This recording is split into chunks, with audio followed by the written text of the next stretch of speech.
Hello friends, welcome back to our channel. നമ്മളിന്ന് കാണാൻ പോകുന്നത് ദൽദൽ എന്ന സീരീസ് ആണ്. നഗരത്തിൽ പലയിടങ്ങളിലും കൊലപാതകങ്ങൾ നടക്കുന്നു. മൃതദേഹങ്ങളുടെ എല്ലാം തന്നെ കയ്യിലെ വെയിൻ മുറിച്ചിട്ടുണ്ടായിരുന്നു. മാത്രമല്ല വായിൽ പല സാധനങ്ങളും തിരികെ വെച്ചിരിക്കുന്നു. സീരിയൽ കില്ലറിനെ കണ്ടെത്താൻ ശ്രമിക്കുന്ന നമ്മുടെ പോലീസുകാരിയായ നായിക. അപ്പൊ നമുക്ക് കഥയിലേക്ക് കടക്കാം. അതിനു മുമ്പ് എല്ലാവരും നമ്മുടെ വീഡിയോ ഒന്ന് ലൈക്ക് ചെയ്ത് സപ്പോർട്ട് ചെയ്യുക. മൂവിയുടെ തുടക്കത്തിൽ തന്നെ കാണിക്കുന്നത് നായികയായ ACP റീത്തയാണ്. ഒരു ഏരിയയിലെ പ്രോസ്റ്റിറ്റ്യൂട്ടുകളായ സ്ത്രീകളുടെ പെൺകുട്ടികളെ എല്ലാം തന്നെ പ്രോസ്റ്റിറ്റ്യൂഷനിലേക്ക് കൊണ്ടുവരാൻ വേണ്ടിയിട്ട് അവിടെയുള്ള ചില ഗുണ്ടകൾ തട്ടിക്കൊണ്ടുപോകുന്നു. എന്നാൽ ഒരു സ്ത്രീ മാത്രം തന്റെ മകളെ കൊടുക്കാൻ തയ്യാറായിരുന്നില്ല. കുറെ മാസങ്ങളായിട്ട് തെരുവിലെ കുട്ടികളെ പഠിപ്പിക്കുന്ന ടീച്ചർ എന്നുള്ള വ്യാജേനെ റീത്ത അവിടെ അണ്ടർ കവർ ഓപ്പറേഷൻ നടത്തുകയായിരുന്നു. അവസരം കിട്ടിയപ്പോ ഈ ഗുണ്ടകളെ റീത്ത കൈയോടെ പിടിക്കുന്നു. വാനിൽ കടത്താൻ ശ്രമിച്ച കുറെ പെൺകുട്ടികളെ റീത്ത രക്ഷിക്കുന്നു. അതേസമയം ഒരു കുട്ടിയെ കൊടുക്കില്ല എന്ന് പറഞ്ഞ ആ അമ്മയില്ലേ, ആ അമ്മയെ ഭീഷണിപ്പെടുത്തി ആ കുട്ടിയെ കൊണ്ടുപോകാൻ ശ്രമിക്കുകയായിരുന്നു ഒരു ഗുണ്ട.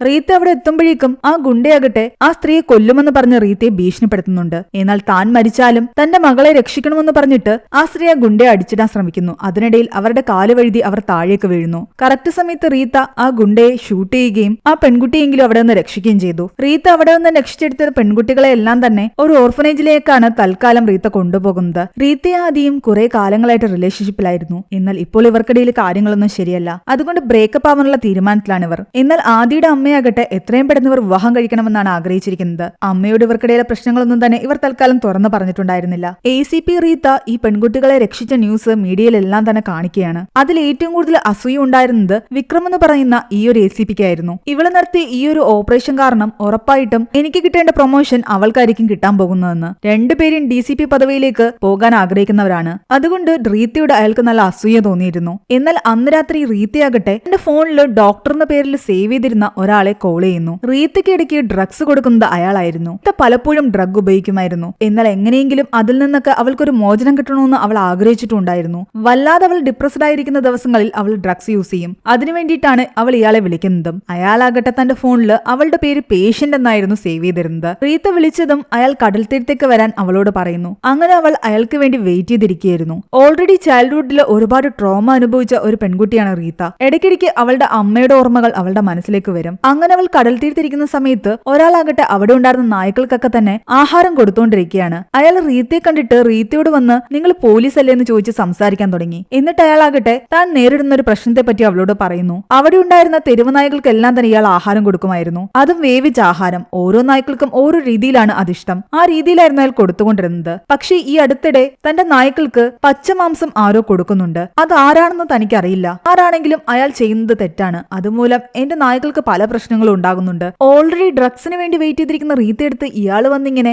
ഓർന്ന് സംസാരിച്ചുകൊണ്ടിരിക്കുമ്പോൾ അവൾക്ക് ഇറിറ്റേറ്റ് ആകുന്നുണ്ടായിരുന്നു. അയാളോട് അവൾ ദേഷ്യപ്പെടുകയും ചെയ്യുന്നുണ്ട്, തന്നെ ഇന്ന് വെറുതെ വിടാൻ പറഞ്ഞിട്ട്. മനോഹർ എന്നായിരുന്നു അയാളുടെ പേര്. ഇവളിങ്ങനെ സംസാരിക്കാൻ ഇൻട്രസ്റ്റ് കാണിക്കാത്തത് കാരണം അയാൾ അവിടെ നിന്നും പോയി. കുറച്ചു കഴിഞ്ഞപ്പോഴേക്കും ആ ഡ്രഗ് ഡീലർ അവിടേക്ക് വരികയും റീത്തയ്ക്ക് ഡ്രഗ്സ് കൊടുക്കുകയും ചെയ്യുന്നുണ്ട്. കുറച്ചുനേരം അവിടെ ഇരുന്ന ശേഷമാണ് അവൾ പോകുന്നത്. പിറ്റേന്ന് രാവിലെ റീത്ത അറിയുന്നത് കടൽ തീരത്ത് ഒരു മൃതദേഹം കിടക്കുന്നുവെന്നായിരുന്നു. അവിടെ ഒരു കൊലപാതകം നടന്നിരിക്കുന്നു. അവള് നേരെ അങ്ങോട്ടേക്ക് പോകുന്നു. അവിടെ ചെന്ന് അവൾ കണ്ട കാഴ്ച ശരിക്കും ഞെട്ടിക്കുന്നതായിരുന്നു. തലേന്ന് രാത്രി അവളോട് സംസാരിച്ച ആ മനോഹർ എന്ന് പറയുന്ന നായ്ക്കൾക്ക് ആഹാരം കൊടുക്കുന്ന ആളാകട്ടെ കൊല്ലപ്പെട്ട നിലയിൽ കിടക്കുന്നു. അയാളുടെ വലത് കൈയിലെ വെയിൻ കട്ട് ചെയ്തിട്ടുണ്ടായിരുന്നു. വായിൽ നിറയെ വേവിക്കാത്ത ചിക്കൻ തിരികെ വെച്ചിരിക്കുന്നു. ബ്രൂട്ടലായിട്ടാണ് അയാളെ കൊന്നിരിക്കുന്നത്. അത് കണ്ടതും റീത്ത വല്ലാതെ ഡിസ്റ്റർബ്ഡ് ആയി. സീൻ അവിടെ കട്ടായി. പിന്നീട് നമ്മളെ കാണിക്കുന്നത് ഗീത റീഹാബിലിറ്റേഷൻ സെന്റർ എന്ന് പറയുന്ന ഒരു സ്ഥലമാണ്. പ്രഭാത് എന്ന് പറയുന്ന ഒരാളാണ് ഇത് നടത്തുന്നത്. അവിടെയുള്ള സാജിദ് എന്ന് പറയുന്ന ഒരു പയ്യനെ പുറത്തൊന്നും കാണാത്ത കാരണം അവന്റെ റൂമിലേക്ക് അയാൾ പോയി നോക്കുമ്പോൾ കാണുന്നത് അവൻ ഡ്രഗ്സ് യൂസ് ചെയ്ത് കിടക്കുന്നതാണ്. തലേന്ന് രാത്രി ഇവൻ ഇവിടെ നിന്നും പുറത്ത് കടന്നിട്ടുണ്ടെന്നും എവിടെ നിന്നും അവന് ഡ്രഗ്സ് കിട്ടിയിട്ടുണ്ടെന്നും അയാൾക്ക് മനസ്സിലായി. കൂടാതെ അവിടെ ഫോൺസ് അലൗഡ് ആയിരുന്നില്ല.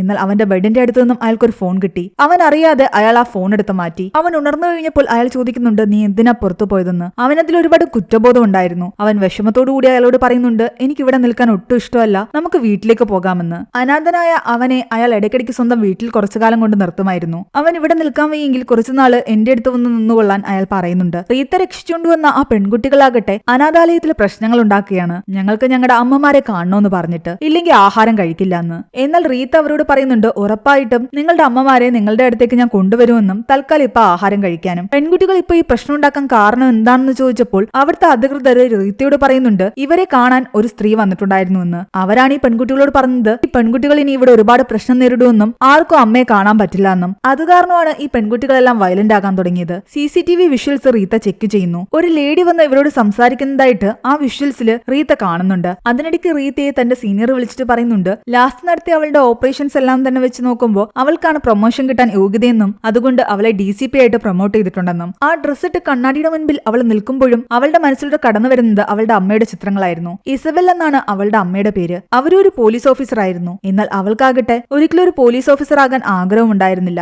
തന്റെ അച്ഛനെ പോലെ ഒരു സിംഗർ ആകാനായിരുന്നു ആഗ്രഹം. പക്ഷെ അവളുടെ അമ്മയ്ക്ക് അവൾ അങ്ങനെ പറയുമ്പോൾ നല്ല ദേഷ്യം വരികയും അവളെ ഉപദ്രവിക്കുകയും ചെയ്യുമായിരുന്നു. റീത്തയുടെ കൊളീഗും ഏറ്റവും അടുത്ത സുഹൃത്തുമായിരുന്നു ഇന്ദു. ഒരമ്മ തരേണ്ട വാത്സല്യം എല്ലാം തന്നെ പലപ്പോഴും ഇന്ദുവിൽ നിന്ന് റീത്തയ്ക്ക് ലഭിച്ചിട്ടുണ്ട്. DCP ആയ ശേഷം പ്രസ് കോൺഫറൻസ് ഇരിക്കുന്ന അവളോട് പലരും പല ചോദ്യങ്ങളും ചോദിക്കുന്നു. ആ പ്രസ് മീറ്റിനിടെ ഒരു പെൺകുട്ടി എഴുന്നേറ്റ് നിന്ന് അവളോട് ചോദിക്കുന്നുണ്ട് ലാസ്റ്റ് നടന്ന റെയ്ഡില് നിങ്ങൾ രക്ഷിച്ച ആ പെൺകുട്ടികൾ ആ ഓർഫനേജില് ഹാപ്പി അല്ല എന്നാണ് ഞാൻ അറിഞ്ഞത്. അവരുടെ മുന്നോട്ടുള്ള ഭാവി എന്തായിരിക്കുമെന്ന്. ആ പെൺകുട്ടിയെ കണ്ടപ്പോൾ തന്നെ റീത്തയ്ക്ക് മനസ്സിലായി ഓർഫനേജിൽ വന്നിട്ട് പെൺകുട്ടികളോട് സംസാരിച്ച് അവരെ വയലന്റ് ആക്കിയത് ഈ പെൺകുട്ടിയാണെന്ന്. പേരെന്താണെന്ന് ചോദിക്കുമ്പോൾ അനിത ആചാര്യ എന്നാണ് ആ ജേർണലിസ്റ്റ് ആയ പെൺകുട്ടി റീത്തയോട് പറയുന്നത്. ആ കുട്ടികൾക്കൊന്നും തന്നെ ഒരു കുഴപ്പം ഉണ്ടാകില്ല എന്നും അവരുടനെ തന്നെ അവരുടെ അമ്മമാരെ കാണുമെന്നും റീത്ത അനിതയോട് പറയുന്നു. അതിനിടയ്ക്ക് ഇന്ദുവിനൊരു കോള് വരുന്നുണ്ട്. സുഭാഷ് എന്ന് പറയുന്ന ഒരു പോലീസുകാരൻ ഒരു ഡ്രഗ് ഡീലറിനെ കസ്റ്റഡിയിൽ എടുത്തിട്ടുണ്ടെന്ന്. ഈ വിവരം അറിഞ്ഞതും റീത്ത ആകെ ടെൻഷനിലായി. കാരണം റീത്തയുടെ കൂടെ ആ മർഡർ നടക്കുന്നതിന് കുറെ മുൻപ് ഈ ഡ്രഗ് ഡീലർ ആ കടൽ തീരത്തുണ്ടായിരുന്നല്ലോ. അവിടുത്തെ CCTV പരിശോധിച്ചപ്പോൾ ഈ ഡ്രഗ് ഡീലറിന്റെ കൂടെ ഒരാള് കൂടി ഒരു ഹുഡി ഇട്ടിരിപ്പുണ്ടായിരുന്നു. അത് റീത്തയായിരുന്നു. പക്ഷെ പോലീസുകാർക്ക് അവളുടെ മുഖം കാണാൻ പറ്റുന്നുണ്ടായിരുന്നില്ല. അതുകൊണ്ട് ആ ഡീലറിനോട് ചോദിക്കുന്നുണ്ട് നിന്റെ കൂടെ ആരായിരുന്നു ഉണ്ടായിരുന്നതെന്ന്. റീത്തയാണെന്ന് അവനാകട്ടെ തുറന്നു പറയാനും വയ്യ. അതേസമയം നമ്മളെ റീഹാബിലിറ്റേഷൻ സെന്ററിലെ സാജിദിനെ കാണിക്കുന്നു. അവൻ തലേന്ന് രാത്രി ഇട്ടിരുന്ന ഡ്രസ്സില് പലയിടങ്ങളിലും രക്തക്കറയുണ്ടായിരുന്നു. ആരും കാണാതെ അവൻ അത് കൊണ്ടുപോയി കഴുകുന്നുണ്ട്. ആ സമയം സാജിദിന്റെ അടുത്ത് നിന്നും കിട്ടിയ ഫോണില് ആനന്ദ് എന്ന് പറയുന്ന പേരില് ഒരു നമ്പർ സേവ് ചെയ്തിട്ടുണ്ടായിരുന്നു. ലാസ്റ്റ് കോൾ എല്ലാം ആനന്ദിനാണ് പോയിരിക്കുന്നത്. തലേന്ന് രാത്രി സാജിദ് ആരുടെ കൂടിയാണോ പുറത്തുപോയത് അത് ഈ ആനന്ദായിരിക്കുമെന്ന് പ്രഭാത്തിന് തോന്നുകയും അയാൾ ആ നമ്പറിലേക്ക് വിളിക്കുകയും ചെയ്തു. പക്ഷെ ആ ഫോൺ എടുക്കുന്നതാകട്ടെ നമ്മുടെ ആ ജേർണലിസ്റ്റ് പെൺകുട്ടി അനിതയായിരുന്നു. പെൺകുട്ടിയുടെ സൗണ്ട് കേട്ടതും അയാൾ പെട്ടെന്ന് കോള് കട്ട് ചെയ്തു. ജേർണലിസ്റ്റ് ആയതുകൊണ്ട് തന്നെ അവിടെയുള്ള പോലീസുകാരുമായിട്ടൊക്കെ അവൾക്ക് അത്യാവശ്യം നല്ല സൗഹൃദമുണ്ട്. ജതിനും അവളോട് എപ്പോഴും ചിരിച്ച് സംസാരിക്കുമായിരുന്നു. സാജിദിനെ വീട്ടിലേക്ക് കൊണ്ടുവന്ന ശേഷം പ്രഭാത് ആകട്ടെ അവനോട് ചോദിക്കുന്നുണ്ട് നീ തലേന്ന് രാത്രി ഏതോ പെൺകുട്ടിയുടെ കൂടെയല്ലേ പുറത്തു പോയത്? ആ പെൺകുട്ടിയുമായിട്ട് നിനക്ക് പ്രണയം വല്ലതോ ആണോ എന്ന്. എന്നാൽ അത് കേട്ടതും സാജിദ് ആകെ ദേഷ്യപ്പെടാൻ തുടങ്ങി. ഒരു കാര്യങ്ങളും അവളെപ്പറ്റി തുറന്നു പറയാൻ അവൻ ആഗ്രഹിച്ചിട്ടുണ്ടായിരുന്നില്ല. അവന്റെ മനസ്സിൽ അപ്പോൾ കടന്നു വരുന്നത് തലേന്ന് രാത്രി അവർ ചെയ്ത കൊലപാതകത്തിന്റെ ദൃശ്യങ്ങളാണ്. സാജിദും അനിത എന്ന് പറയുന്ന ഈ പെൺകുട്ടിയും ചേർന്നിട്ടായിരുന്നു ആ കൊലപാതകങ്ങൾ നടത്തിയിരുന്നത്. യഥാർത്ഥത്തിൽ അവളുടെ പേര് ആനന്ദ് എന്നായിരുന്നു. ഒരു ആൺകുട്ടിയുടെ പേര് എങ്ങനെ ഈ പെൺകുട്ടിക്ക് വന്നു? മാത്രമല്ല മറ്റുള്ളവരുടെ മുൻപിൽ അവൾ എപ്പോഴും വിഗ് വെച്ചാണ് നടക്കുന്നത്. യഥാർത്ഥത്തിൽ അവളുടെ ഹെയർ നല്ല ഷോർട്ടായിരുന്നു. അവിടെയാണ് ആദ്യത്തെ എപ്പിസോഡ് അവസാനിക്കുന്നത്. രണ്ടാമത്തെ എപ്പിസോഡിന്റെ തുടക്കത്തിൽ കാണിക്കുന്നത്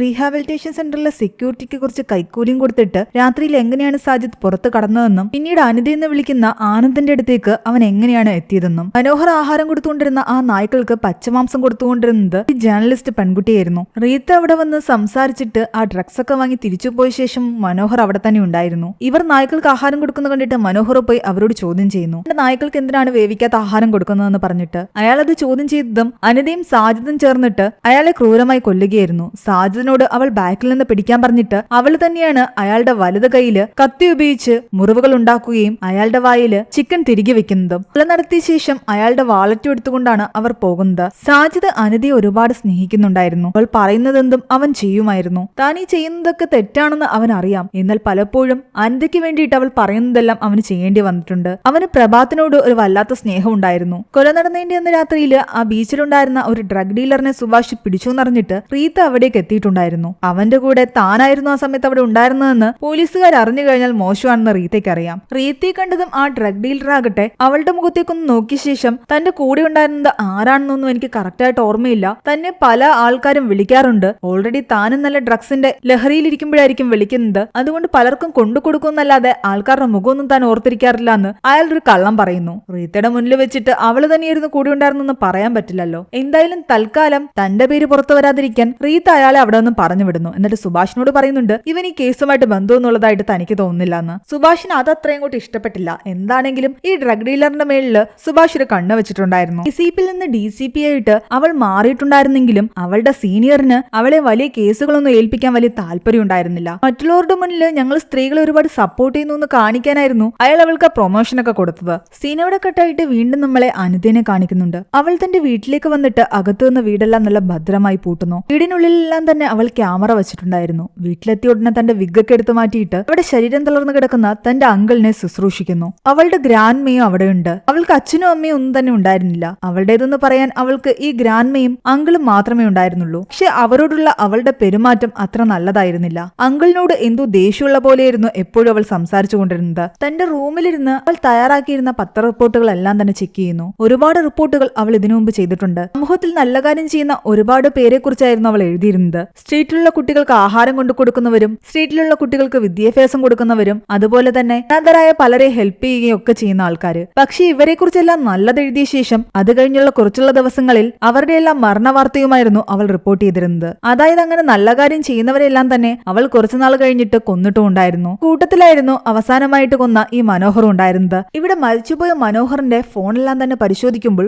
റീത്തയാകിട്ട ഒരു ഫോട്ടോ കാണുന്നു. ആ ഫോട്ടോയില് അയാളെടുത്ത സെൽഫിയിൽ അയാളുടെ ബാക്കിലായിട്ട് അനിത നിൽപ്പുണ്ടായിരുന്നു. അത് കാരണം സംശയം തോന്നിയിട്ട് അവളെ ഒന്ന് ചോദ്യം ചെയ്യാൻ വേണ്ടിയിട്ട് റീത്ത അവളെ സ്റ്റേഷനിലേക്ക് വിളിച്ചു. മനോഹറുമായിട്ട് നിങ്ങൾക്ക് ഇങ്ങനെ പരിചയം എന്ന് ചോദിക്കുമ്പോൾ അയാളെ സ്ട്രീറ്റിലെ ഡോഗുകൾക്ക് ആഹാരം കൊടുക്കുന്നതിനെ പറ്റിയൊക്കെ താനൊരു ലേഖനം എഴുതിയിട്ടുണ്ടായിരുന്നു. അതിന്റെ പേരിൽ അയാളെ ഇന്റർവ്യൂ ചെയ്യാൻ വേണ്ടിയിട്ട് താൻ കണ്ടുമുട്ടിയിട്ടുണ്ടായിരുന്നുവെന്നും അവൾ പറയുന്നു. ഓർഫനേജിൽ പോയിട്ട് താൻ രക്ഷിച്ച പെൺകുട്ടികളെ കണ്ട് അവരുടെ അമ്മമാരൊരിക്കലും അവരെ കാണാൻ വരില്ല എന്ന് പറഞ്ഞത് നീ തന്നെയല്ലേ എന്ന് ചോദിക്കുമ്പോൾ അത് ഞാൻ തന്നെയാണെന്ന് അനിത പറയുന്നു. ഈ ഓർഫനേജിലെ പെൺകുട്ടികളുടെ അവസ്ഥയ്ക്ക് എനിക്ക് ചിന്തിക്കാവുന്നതേ ഉള്ളൂ. അനാഥരാണ്, അവരെ സംരക്ഷിക്കാമെന്ന് പറഞ്ഞിട്ട് പല ഓർഫനേജിലേക്കും പെൺകുട്ടികളെയൊക്കെ കൊണ്ടുപോകും. എന്നിട്ട് അവിടെ അവരോട് ചെയ്യുന്ന ക്രൂരതയൊക്കെ വേറെ പലതും ആയിരിക്കും. തൽക്കാലം അനിതയോട് അവിടെ നിന്ന് പോയിക്കൊള്ളാൻ റീത്ത പറഞ്ഞു. റീത്ത ഒരു സൈഡിലെ കേസ് അന്വേഷിക്കുമ്പോൾ തന്നെ വിക്രം ഒരു റീത്ത അറിയാതെ ഈ കേസ് ഫോളോ ചെയ്യുന്നുണ്ടായിരുന്നു. ഇതുപോലെയുള്ള കൊലപാതകങ്ങൾ മുൻപ് നടന്നിട്ടുണ്ടോ എന്ന് അന്വേഷിക്കുമ്പോൾ മനോഹറിന് മുൻപും ഇതുപോലെ ഒരുപാട് കൊലപാതകങ്ങൾ നടന്നിട്ടുണ്ടെന്ന് റീത്തയ്ക്കും ഇന്ദുവിനും മനസ്സിലായി. അതിലെല്ലാം തന്നെ ഒരേ പാറ്റേണിലായിരുന്നു കൊന്നിരുന്നത്. വലത്തെ കൈയിലെ വെയിൻ കട്ട് ചെയ്തിട്ടുണ്ട്, വായിൽ എന്തെങ്കിലും സാധനം തിരികിയിട്ടുണ്ട്.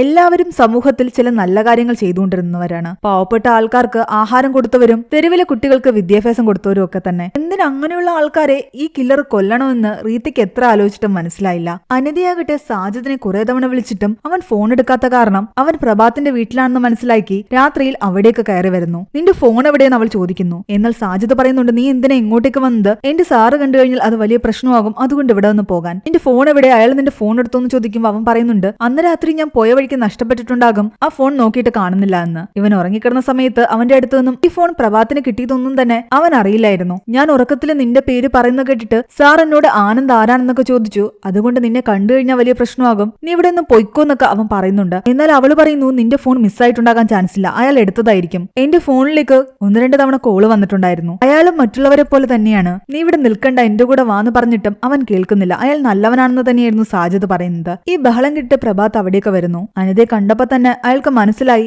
സാജിദ് രാത്രി കാണാൻ പോകുന്ന പെൺകുട്ടി ഇതാണെന്ന്. തന്റെ ഫോണിലും അയാൾ അവളുടെ നമ്പർ സേവ് ചെയ്ത് വെച്ചിട്ടുണ്ടായിരുന്നു. ആ നമ്പറിലേക്ക് അയാൾ കോള് ചെയ്യുമ്പോൾ അവളുടെ കയ്യിലിരുന്ന ഫോൺ റിങ് ചെയ്യുകയും ചെയ്യുന്നുണ്ട്. അതോടെ അയാൾ ഉറപ്പിച്ചു സാജിദിന്റെ ഫോണിൽ സേവ് ചെയ്ത് വെച്ചിരുന്ന ആനന്ദ് എന്ന് പറയുന്ന നമ്പർ ഈ പെൺകുട്ടിയുടേത് തന്നെയാണെന്ന്. അവിടെയാണ് 2ാമത്തെ എപ്പിസോഡ് അവസാനിക്കുന്നത്. 3ാമത്തെ എപ്പിസോഡിന്റെ തുടക്കത്തിൽ കഥ കുറച്ച് ഫ്ലാഷ് ബാക്കിലേക്ക് പോകുന്നു. 2015 ഒരു ബോയ്സ് ഓർഫനേജ് ആണ് കാണിക്കുന്നത്. അവിടെ ഒരുപാട് പയ്യന്മാരിരുന്ന് TV കണ്ടുകൊണ്ടിരിക്കുമ്പോൾ അതിനിടയിൽ നിന്ന് നമ്മുടെ അനിത എഴുന്നേറ്റ് ഓർഫനേജ് നടത്തിപ്പുകാരനായ ഫെർണാഡോയുടെ അടുത്തേക്ക് പോകുന്നു. ഒരു പെൺകുട്ടിയായ അവൾ എന്തുകൊണ്ടായിരിക്കും ഒരു ആൺകുട്ടികളുടെ ഓർഫനേജിൽ താമസിക്കുന്നത്? അതൊക്കെ നമുക്ക് വഴിയെ മനസ്സിലാകും. അവളൊരു പെൺകുട്ടിയാണെന്ന് ഫെർണാഡോയ്ക്ക് അറിയാം. അയാളും ആ രഹസ്യം മറച്ചു വെച്ചിരിക്കുകയായിരുന്നു. പക്ഷെ ആ ഒരു അവസരം മുതലെടുക്കുകയും അയാൾ ചെയ്യുന്നുണ്ടായിരുന്നു. രാത്രികാലങ്ങളിൽ മറ്റു പയ്യന്മാര് TV കാണുന്ന സമയത്ത് ഇവളെ ഇവിടേക്ക് വിളിക്കും. അയാളുടെ കബോർഡില് വിഗുകളും ലിപ്സ്റ്റിക്കും ടാൽക്കം പൗഡറും ഒക്കെ ഇരിപ്പുണ്ടാകും. അതൊക്കെ എടുത്തണിഞ്ഞ് ഒരു പെൺകുട്ടിയെ പോലെ അവളോട് ഒരുങ്ങാൻ പറയും. അതിനുശേഷം അയാളുടെ മുന്നിൽ നിരത്തി വെച്ചിരിക്കുന്ന മിഠായിയൊക്കെ ഒരു അടിമയെ പോലെ അയാളുടെ മുന്നിലിരുന്ന് വാങ്ങി കഴിക്കണം. അയാൾ പറയുന്നത് പോലെയൊക്കെ ചെയ്യണം. ഇത് തുടങ്ങിയിട്ട് കാലങ്ങളായി. പക്ഷെ ഈ പ്രാവശ്യം അയാളെ കൊല്ലാനായിരുന്നു അവൾ തീരുമാനിച്ചിരുന്നത്. അതിനവൾ കൂട്ടുപിടിച്ചത് തന്റെ കൂടെ ആ ഓർഫനേജിലുള്ള സാജിദിനെയായിരുന്നു.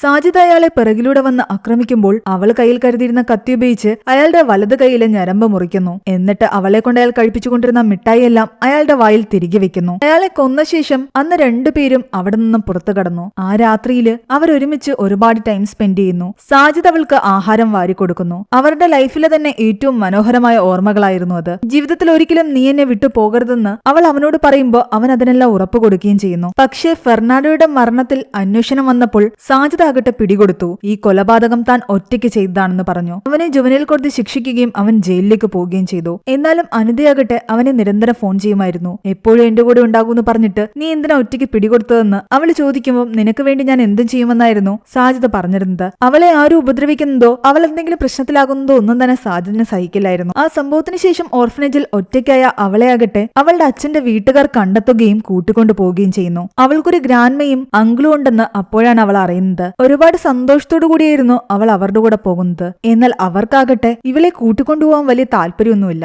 എന്തോ ഒരു ഗതികേട് കൊണ്ടായിരുന്നു അവളെ അവിടെ നിന്നും കൊണ്ടുപോകുന്നത്. സാജിദിനോട് അവസാനമായിട്ട് സംസാരിച്ചപ്പോഴും അവൾ പറയുന്നുണ്ടായിരുന്നു, നീ ജയിലിൽ നിന്നും പുറത്തിറങ്ങിക്കഴിഞ്ഞാൽ എന്നെ കാണാൻ വരണമെന്ന്. അങ്ങനെ ഫ്ലാഷ് ബാക്ക് അവിടെയാണ് കട്ടാകുന്നത്. പ്രസന്റിലേക്ക് വരുമ്പോൾ നമ്മളെ കാണിക്കുന്നതാകട്ടെ സാജിദിനെയും അനിതയും ഒരുമിച്ച് കണ്ട ശേഷം പ്രഭാതിന് എന്ത് സംഭവിച്ചതെന്നാണ്. അയാളും കൊല്ലപ്പെട്ടിരിക്കുകയാണ്. തങ്ങൾ രണ്ടുപേരെ ഒരുമിച്ച് കണ്ട സ്ഥിതിക്ക് അയാൾ ഇനി ജീവനോട് ഇരിക്കണ്ടെന്ന് പറഞ്ഞിട്ട് അനിത നിർബന്ധിച്ചത് കാരണമാണ് സാജിദിന് അയാളെ കൊല്ലേണ്ടതായിട്ട് വന്നത്. അതിലവന് ഒരുപാട് കുറ്റബോധം ഉണ്ടായിരുന്നു. അവന്റെ ഫോൺ അയാൾ പിടിച്ചു വെച്ചിരുന്നല്ലോ. ആ ഫോണെല്ലാം തന്നെ അവർ വീട്ടിൽ നിന്നെടുത്തിട്ട് കടലിലേക്ക് എടുത്ത് കളയുകയും ചെയ്തിട്ടുണ്ടായിരുന്നു. എന്നാലും കുറ്റബോധം അവന്റെ മനസ്സിൽ കിടക്കുന്നത് കൊണ്ട് തന്നെ അവൻ അനിതയോട് പറയുന്നുണ്ട്, നമ്മൾ ചെയ്തത് തെറ്റായിരുന്നു എന്ന്. അയാൾ നല്ലൊരു മനുഷ്യനായിരുന്നു, അയാളെ കൊല്ലേണ്ടിയിരുന്നില്ല, ഞാൻ പോലീസിനെ കീഴടങ്ങാൻ പോവുകയാണെന്ന്. എന്നാൽ അതിന്റെ ഒന്നും ആവശ്യമില്ലെന്ന് അനിത അവനെ പറഞ്ഞ് മനസ്സിലാക്കിയായിരുന്നു. അവൻ കേൾക്കാതെ വന്നപ്പോൾ അവൾ തന്നെ അവന് ഡ്രഗ്സ് കൊടുക്കുന്നു. സാജിദ് പറഞ്ഞുകൊണ്ടിരുന്നത് ജയിലിൽ നിന്നൊക്കെ ഇറങ്ങി താൻ ഡ്രഗ്സിനൊക്കെ അടിമയായിട്ട് റെയിൽപാളത്തിലേക്ക് പോയ സമയത്ത് അവിടെ വെച്ച് തന്നെ രക്ഷിച്ചുകൊണ്ടുവന്നത് പ്രഭാത്തായിരുന്നുവെന്നും അയാൾ തന്നെ സംരക്ഷിക്കാൻ ശ്രമിക്കുകയായിരുന്നുവെന്നും. എന്നാൽ അവൾ അവനോട് വീണ്ടും വീണ്ടും പറയുന്നുണ്ട്,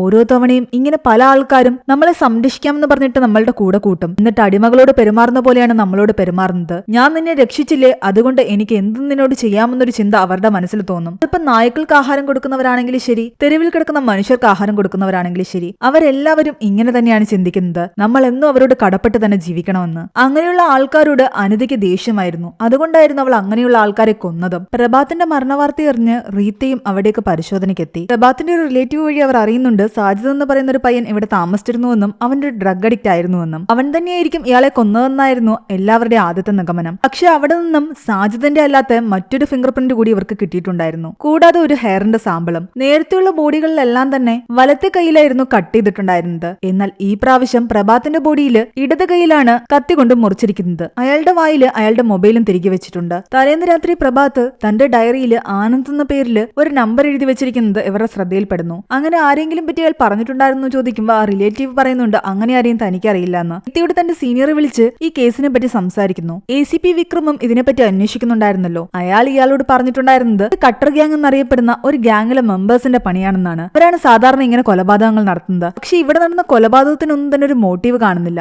ആകെയുള്ളത് കൊല ചെയ്യപ്പെട്ട ആളുടെ പേഴ്സ് മോഷണം പോകും. അതിനു വേണ്ടിയിട്ട് കൊലയാളി ഇത്രയും ക്രൂരമായി കൊലപാതകം നടത്തുമെന്നതായിരുന്നു റീത്തയുടെ ഡൗട്ട്. ഇവിടെ ഡ്രഗ്സ് ഒക്കെ യൂസ് ചെയ്ത് പാതി ബോധത്തിലുണ്ടായിരുന്ന സാജിദിനെ അനിത വിളിച്ചുകൊണ്ടുപോയി തന്റെ അങ്കിളിനെ കാണിക്കുന്നു. നിനക്ക് ഇയാളെ ഓർമ്മയുണ്ടോ എന്ന് ചോദിക്കുന്നു. കഥ വീണ്ടും ഫ്ലാഷ് ബാക്കിലേക്ക് പോവുകയാണ്. ജയിലിൽ നിന്നൊക്കെ ഇറങ്ങിയ ശേഷം സാജിദ് അനിതയെ കാണാൻ ഇവളിപ്പോൾ താമസിക്കുന്ന ഈ വീട്ടിലേക്ക് വന്നിട്ടുണ്ടായിരുന്നു. ശരിക്കും ഇവളുടെ അച്ഛന്റെ വീട്ടുകാര് ഇവളെ ഇങ്ങോട്ടേക്ക് കൂട്ടിക്കൊണ്ടുവന്നതിന് കാരണം ഇവളുടെ അമ്മയുടെ അച്ഛന്റെ മരണശേഷം ഇവളുടെ അമ്മയുടെ ശാപം ഈ വീടിന്റെ മുകളിലുണ്ടെന്നും അതുകൊണ്ട് ഈ വീട്ടിലുള്ളവർക്ക് ഒരുപാട് പ്രശ്നങ്ങൾ ഉണ്ടാകുമെന്ന് ഒരു ജ്യോത്സ്യം പറഞ്ഞത് കാരണമാണ് വീട്ടുകാർ ഈ പ്രശ്നങ്ങൾ തീർക്കാൻ ഇവളെ ഇവിടേക്ക് കൂട്ടിക്കൊണ്ടുവന്നത്. അവൾ ഇവിടെ വന്ന ശേഷം വലിയ പ്രശ്നങ്ങളൊന്നും ഇല്ലാതെ പോകുന്ന കാരണം അവളുടെ ഗ്രാൻഡ്മയും അങ്കിളും വിചാരിച്ചു ശാപമൊക്കെ മാറിയെന്ന്. വർഷങ്ങൾക്ക് മുമ്പ് സാജിദ് ജയിലിലേക്ക് പോകുമ്പോൾ അവൾക്ക് ചെറിയ മുടിയായിരുന്നല്ലോ. ഇപ്പോൾ അവളുടെ മുടിയൊക്കെ വളർന്നിരിക്കുന്നു. എന്നാൽ സാജിദിന് അവളെ ആ ഷോർട്ട് ഹെയറിൽ തന്നെ കാണാനായിരുന്നു ആഗ്രഹം. അത് കാരണം അവൾ ഇടയ്ക്കിടയ്ക്ക് മുടി കെട്ടിവെക്കും. അങ്ങനെ ഇവർ രണ്ടുപേരും ഒരുമിച്ച് സംസാരിച്ചുകൊണ്ടിരിക്കുമ്പോൾ അവളുടെ അങ്കിൾ അവിടേക്ക് വന്നിട്ട് പ്രശ്നം ഉണ്ടാക്കാൻ തുടങ്ങി. ഇവനെ എന്തിനാ അകത്തേക്ക് കയറ്റിയെന്ന് ചോദിച്ചിട്ട്. അവനൊരു ഡ്രഗ്സ് അഡിക്റ്റ് ആണ്, അവന്റെ കൈ കണ്ടാൽ അറിയില്ലെന്ന് പറഞ്ഞിട്ട് അയാൾ അവനെ പുറത്തേക്ക് തള്ളിയിടുകയും തന്റെ ബെൽറ്റൂരി അവനെ ഒരുപാട് തല്ലുകയും ചെയ്യുന്നു. അന്നവനെ അയാൾ ഇവിടെ ഒന്ന് ഓടിച്ചു വിട്ടു. അന്നു മുതലേ അവളുടെ മനസ്സിൽ അവളുടെ അങ്കിളിനോട് ദേഷ്യമായിരുന്നു. പകരം വീട്ടാൻ അവൾ കാത്തിരിക്കുകയായിരുന്നു. കിടപ്പിലായ അയാളോട് നിന്നെ ഉപദ്രവിച്ചനെല്ലാം നീ പകരം ചോദിക്കണമെന്ന് സാജിദിനോട് അവൾ പറയുമ്പോഴും സാജിദ് പേടിച്ചു തന്നെ ഇരിക്കുകയാണ്. അവന് വീണ്ടും വീണ്ടും കൊലപാതകങ്ങളൊന്നും ചെയ്യാൻ ഒരു താല്പര്യം ഉണ്ടായിരുന്നില്ല. ആ സമയത്ത് അവൾക്ക് തന്റെ ഓഫീസിൽ നിന്ന് കോള് വരുന്നുണ്ട്. പ്രഭാത്തിന്റെ മർഡർ കേസിനെ പറ്റി അവളുടെ റിപ്പോർട്ട് തയ്യാറാക്കണമായിരുന്നു. പോലീസുകാർ തന്നെ തേടി വരുമോ എന്ന് സാജിദ് ചോദിക്കുമ്പോൾ അങ്ങനെ ഒരു പ്രശ്നം ഉണ്ടാകില്ല, ഞാൻ പോയിട്ട് വരാമെന്ന് പറഞ്ഞിട്ട് അവൾ പുറത്തേക്ക് ഇറങ്ങി. പ്രഭാത്തിന്റെ വീട്ടിൽ നിന്നും കിട്ടിയ ഫിംഗർ പ്രിന്റ്സിൽ ഒന്ന് സാജിദിന്റെയാണെന്ന് പോലീസുകാർക്ക് മനസ്സിലായി. രണ്ടാമത്തേത് ആരുടെയാണെന്ന് അവർ അന്വേഷിച്ചുകൊണ്ടിരിക്കുകയായിരുന്നു. അവിടെയാണ് മൂന്നാമത്തെ എപ്പിസോഡ് അവസാനിക്കുന്നത്. നാലാമത്തെ എപ്പിസോഡിന്റെ തുടക്കത്തിൽ കാണിക്കുന്നത് മർഡർ നടന്ന സ്ഥലത്തേക്ക് അനിത വരുന്നതാണ്. റിപ്പോർട്ട് കളക്ട് ചെയ്യാൻ വന്ന അവളാകട്ടെ ജതിനോട് സംസാരിക്കുന്നു. ജതിന് ഓൾറെഡി ഇവളോട് ചെറിയൊരു താല്പര്യമൊക്കെ ഉണ്ട്. അത് കാരണം മറ്റാർക്കും കൊടുക്കാത്ത ഇൻഫർമേഷൻ ജതിൻ അവൾക്ക് കൊടുക്കുന്നു. ഈ പ്രഭാത്തിന്റെ കൂടെയുള്ള സാജിദ് എന്ന് പറയുന്ന പയ്യനാണ് ഈ കൊല ചെയ്തതെന്ന് ഡൗട്ടുണ്ട്. അവനെ ഞങ്ങൾ അന്വേഷിച്ചുകൊണ്ടിരിക്കുകയാണെന്ന്. അത് കേട്ടപ്പോ അനിത വല്ലാതെ ടെൻഷനായെങ്കിലും അവന്റെ മുന്നിൽ അതൊന്നും തന്നെ അവൾ കാണിച്ചില്ല.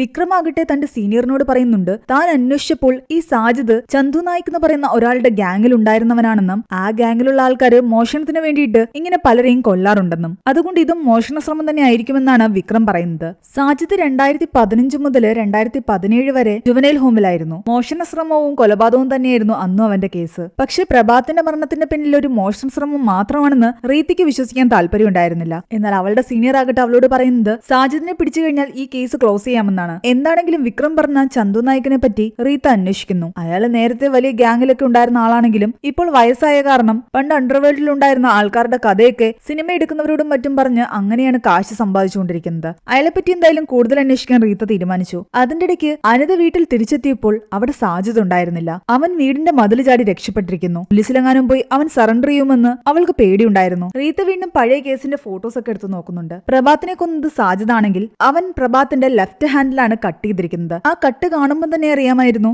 ലെഫ്റ്റി ആയിട്ടുള്ള ഒരാളാണ് ആ കട്ട് ചെയ്തിരിക്കുന്നതെന്ന്. പക്ഷെ നായകൾക്ക് ഫുഡ് കൊടുത്തുകൊണ്ടിരുന്ന മനോഹറിനെ കൊന്നത് റൈറ്റി ആയിട്ടുള്ള ഒരാളാണ്. മനോഹറിന്റെ റൈറ്റ് ഹാൻഡിലായിരുന്നു ആ കട്ട് കണ്ടതും. അതുപോലെ തന്നെ സാജിദ് ആദ്യമായിട്ട് കൊന്നു എന്ന് പറയപ്പെടുന്ന ആ ഓർഫനേജിന്റെ ഓണറായ ഫെർണാണ്ടോയുടെ കയ്യിലും റൈറ്റ് ഹാൻഡിലായിരുന്നു കട്ടുണ്ടായിരുന്നത്. അതിനർത്ഥം ഇതിൽ ഒരാളല്ല കൊലപാതകയായിട്ടുള്ളത്, 2 പേരുണ്ട്. അവർ മരിച്ചുപോയ പ്രഭാത്തിന്റെ കോൾ ഡീറ്റെയിൽസ് എടുക്കുമ്പോൾ അയാൾ ഡയറിയിൽ എഴുതി വെച്ചിരുന്ന ആനന്ദിന്റെ നമ്പറിലേക്കാണ് അയാൾ അവസാനമായിട്ട് കോൾ ചെയ്തിരുന്നതെന്ന് അവർക്ക് മനസ്സിലായി. അന്ന് അനിതയും സാജിദിനെയും ഒരുമിച്ച് കണ്ട സമയത്ത് അയാൾ അനിതയുടെ ഫോണിലേക്ക് വിളിച്ചു നോക്കിയിട്ടുണ്ടായിരുന്നില്ലേ? ആ കോളായിരുന്നു അവരിപ്പോൾ ട്രേസ് ചെയ്തുകൊണ്ടിരുന്നത്. പക്ഷെ ആ ഫോണിലെല്ലാം തന്നെ സാജിദ് കടലിന്റെ സൈഡിലേക്ക് വലിച്ചെറിഞ്ഞത് കാരണം ഇപ്പോൾ അവർക്കത് ട്രേസ് ചെയ്യാൻ പറ്റുന്നുണ്ടായിരുന്നില്ല. എന്നാൽ അതിന്റെ ലാസ്റ്റ് ലൊക്കേഷൻ തേടി അവർ അവിടേക്ക് പോകുന്നു. അവിടെ വെച്ച് ഇവർ ഡ്രഗ് യൂസ് ചെയ്തതായിട്ട് ഇവർക്ക് മനസ്സിലാകുന്നുണ്ട്. അതേസമയം സാജിദ് ആകട്ടെ അനിതയുടെ വീട്ടിൽ നിന്ന് ഇറങ്ങിയിട്ട് കറങ്ങിത്തിരിഞ്ഞ് ഡ്രഗ്സും മറ്റും യൂസ് ചെയ്യുന്ന ആൾക്കാരുടെ അടുത്ത് എത്തുകയും അവിടെ നിന്നും അവരോട് കിഞ്ചി ഒരു ഡ്രഗ്സ് വാങ്ങി യൂസ് ചെയ്യുകയും ചെയ്യുന്നു. പ്രഭാത്തിന്റെ മരണത്തിലുള്ള കുറ്റബോധം അവനെ വല്ലാതെ തളർത്തിയിട്ടുണ്ടായിരുന്നു. അതേസമയം സാജിദിനെ കാണാതെ അനിത തന്റെ ഒറിജിനൽ വേഷത്തിൽ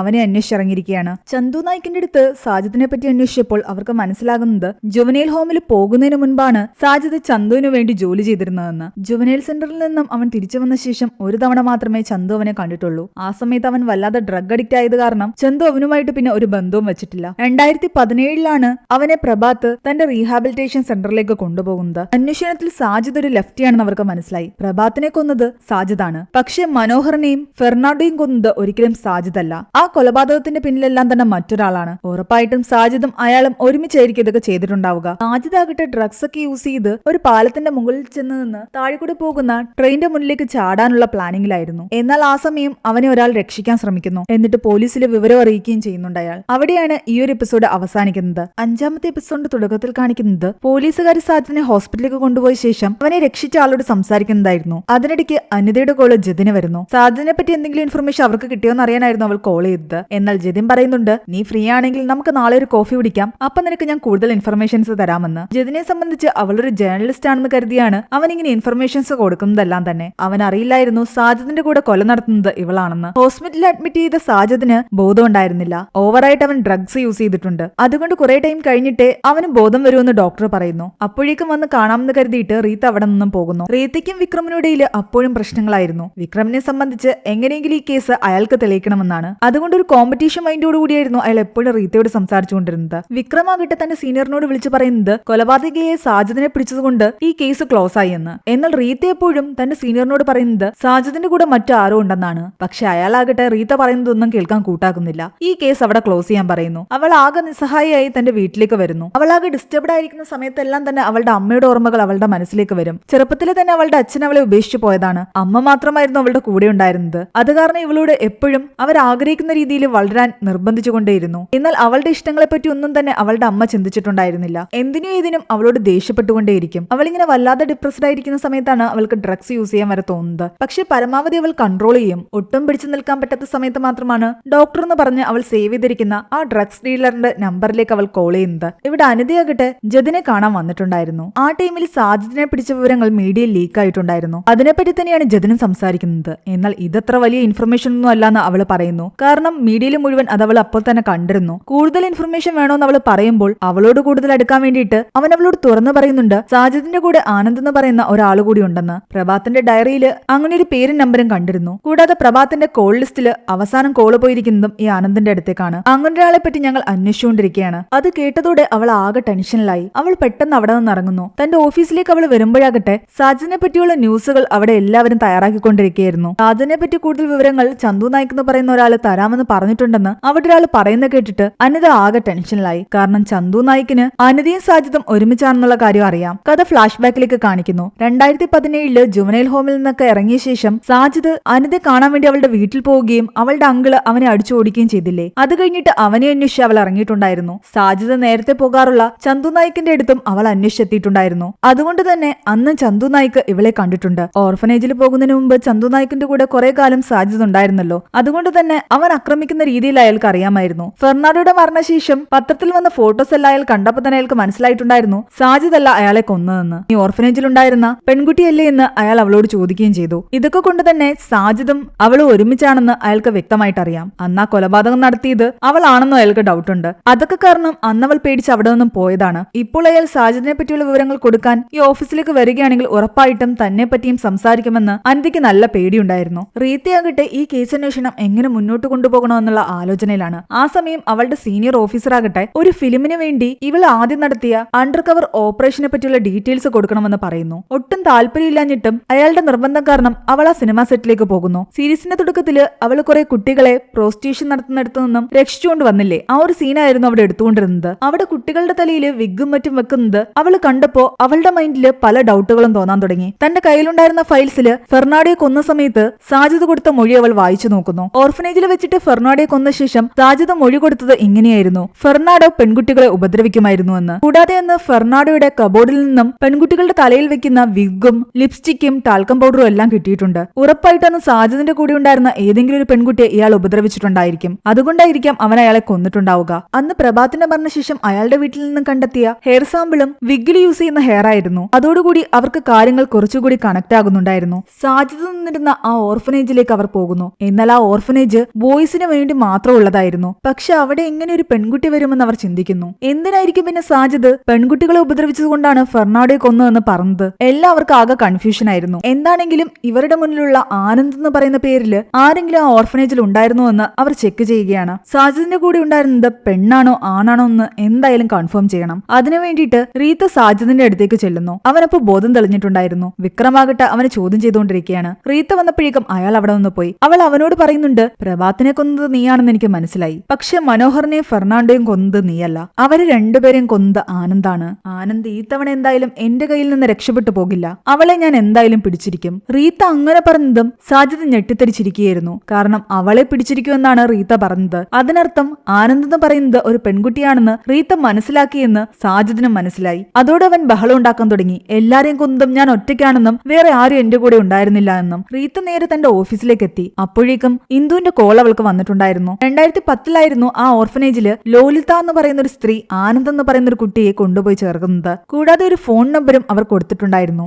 ആ ഫോൺ നമ്പർ ട്രേസ് ചെയ്തപ്പോഴാകട്ടെ അതൊരു പോലീസുകാരന്റെ ഫോൺ നമ്പറാണ്. 20 വർഷം മുൻപുള്ള നമ്പറാണ്. ഇൻസ്പെക്ടർ ജയ ആചാര്യ എന്നായിരുന്നു അയാളുടെ പേര്. അയാൾ ഒരു എൻകൗണ്ടർ സ്പെഷ്യലിസ്റ്റ് ആണ്. ജയ ആചാര്യയെ പറ്റി അവൾ ഒരുപാട് ഗൂഗിൾ സെർച്ച് ചെയ്യുന്നു. അയാളുടെ പേരിൽ ഒരു ബയോപിക് വരെ ഇറങ്ങിയിട്ടുണ്ടായിരുന്നു. ആ ഫിലിമിന് തിരക്കഥ എഴുതിയ ആളെ പോയി അവൾ കാണാൻ തീരുമാനിക്കുന്നു. ആ സമയം നമ്മുടെ ആനന്ദ് എന്ന അനിതയാകട്ടെ ചന്തു നായിക്കിനെ തേടി അയാളുടെ വീട്ടിലെത്തിയിട്ടുണ്ട്. അയാളെ വഴി പോലീസുകാര് തന്റെ അടുത്തെത്തുന്നതിന് മുമ്പ് അയാളെ ഇല്ലാതാക്കാനായിരുന്നു അനിതയുടെ തീരുമാനം. അവിടെയാണ് 5ാമത്തെ എപ്പിസോഡ് അവസാനിക്കുന്നത്. 6ാമത്തെ എപ്പിസോഡിന്റെ തുടക്കത്തിൽ കാണിക്കുന്നത് ഈ ജയ് ആചാരി ആരാണെന്നാണ്. എൻകൗണ്ടർ സ്പെഷ്യലിസ്റ്റ് ആയിരുന്ന അയാളാകട്ടെ ഒരു ക്രിമിനലിനെ പിടിക്കാൻ വേണ്ടിയിട്ട് പ്രോസ്റ്റിറ്റ്യൂട്ടുകൾ താമസിക്കുന്നിടത്തേക്ക് വരുന്നു. ലോലിത എന്ന് പറയുന്ന സ്ത്രീയായിരുന്നു പ്രോസ്റ്റിറ്റ്യൂഷനെല്ലാം നടത്തിക്കൊണ്ടിരുന്നത്. അവരുടെ അടുത്ത് വിവേൻ എന്ന് പറയുന്ന ഒരു റഷ്യൻ യുവതി ഉണ്ടായിരുന്നു. ഈ വിവേന്റെ അടുത്തേക്കാണ് സാധാരണ ക്രിമിനൽ വരാറുള്ളത്. അതുകൊണ്ട് അയാൾ വരുന്നതിന് മുമ്പ് അവിടെ ഒളിച്ചിരിക്കാനായിരുന്നു ജയുടെ തീരുമാനം. അങ്ങനെ ഇരിക്കുന്ന സമയത്ത് ജയ് വിവേനോട് സംസാരിക്കുന്നു. അവളുടെ ചിത്രങ്ങൾ വരയ്ക്കുന്നു. എൻകൗണ്ടറിലൂടെ താൻ കൊന്നിട്ടുള്ള കുറ്റവാളികളുടെ എല്ലാം തന്നെ ചിത്രങ്ങൾ ജയ് വരച്ചിട്ടുണ്ടായിരുന്നു. ആ കുറ്റവാളി അവിടേക്ക് വരുന്നിടം വരെ